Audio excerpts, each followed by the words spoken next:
Okay, so what we get from layer 1 is we get information about who enters,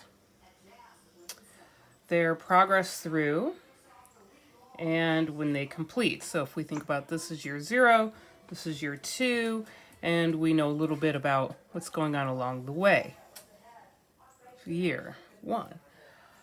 And then from the layer 2, completer and alumni data, what we get are who completes, of course, and who completes and remains or obtains in-field employment and out-of-field employment. So from these data, what we get essentially are like a scatter plot of students who achieve very high and obtain in-field employment, students who may be high achievers but have out-of-field employment, students who may drop out at the midway point in their program but obtain in-field or out-of-field employment, and then some information about students who may be a few courses in, get a certificate, some sort of industry certification and leave, and or students who just leave the program altogether and get another kind of job. Now with a scatter plot like that, what we have the ability to do through the interviews is really chart some pathways of these students.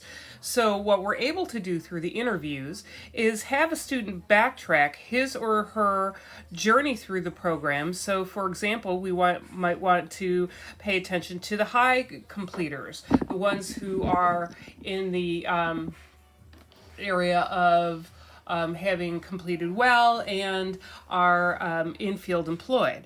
So if we take their journeys backwards and have them reflect, we'll know, for example, to ask them about that one semester where they had to take some time off and find out a little bit more about that. And so we can identify critical junctures as well as things that they really felt helped them achieve very high and ask questions about that. And that's how we can identify areas in which we're supporting students well and then areas in which students need more support.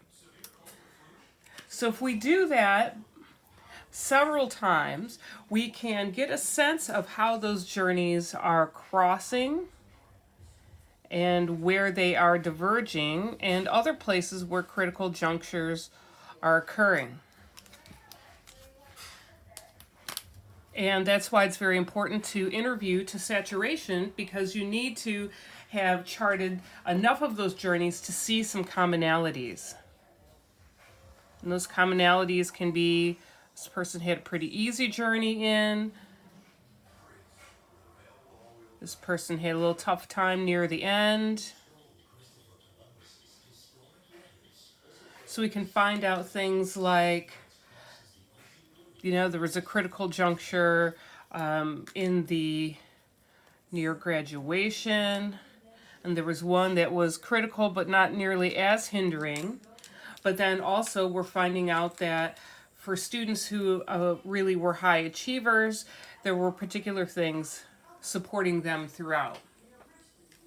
So when you interview through to saturation, you get to identify these commonalities and know which areas of your program you can really leverage for strength and which areas you need to really beef up with particular kinds of services.